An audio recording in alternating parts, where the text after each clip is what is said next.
শুভাকাঙ্ক্ষীরা, আপনাদের অক্লান্ত পরিশ্রমে গত 12ই ফেব্রুয়ারি আল্লাহর অশেষ মেহেরবানিতে হাকিমপুর উপজেলা এবং পৌরসভা তথা দিনাজপুর 6-এর মানুষ বাংলাদেশ জাতীয়তাবাদী দল ধানের শীষ তথা জনাব তারেক রহমান সহ আমার উপর যে দায়িত্ব এবং আস্থা রেখেছে, সেজন্য আমি আমার নিজের পক্ষ থেকে, দলের পক্ষ থেকে আপনাদের সবাইকে এবং জনাব তারেক রহমানের পক্ষ থেকে সংগ্রামী সালাম, অভিনন্দন, ধন্যবাদ, কৃতজ্ঞতা জানাই।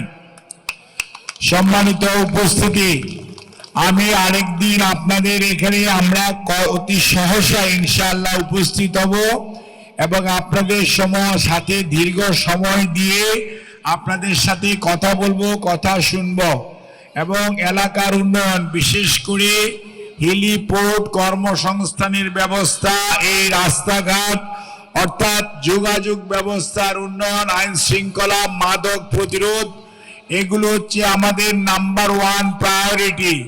এবং ইনশাআল্লাহ এই যে হেলি রেল স্টেশনে মানুষ উঠানামা করতে পারে কিন্তু জিনিসপত্র তোলা যায় না, এগুলো সবকিছু ইনশাআল্লাহ ফয়সালা হবে খুব সহসাই।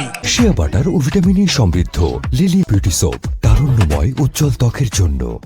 আপনারা ধৈর্য ধরেন এবং আপনাদের সবাইকে বলবো আপনারা সবাই ঐক্যবদ্ধ থাকবেন এবং এই মাহে রমজানে সবাইকে মুবারকবাদ, রমজানের শুভেচ্ছা জানাচ্ছি। সেই সাথে আইন শৃঙ্খলা পরিস্থিতি সুন্দর রাখার জন্য সবাই প্রশাসনকে সহযোগিতা করবেন, যাতে কেউ কোনো ধরনের দুষ্কর্ম করে আপনার সরকার বা আপনার নেতার উপর কোনো ধরনের দোষ চাপিয়ে না দিতে পারে। অর্থাৎ আপনাদেরকে সজাগ থাকতে হবে। দুষ্কৃতিকারীদের ষড়যন্ত্রের হাত থেকে বাঁচার জন্য সবাই মিলে ঐক্যবদ্ধ থাকবেন, প্রশাসনকে সহযোগিতা করবেন।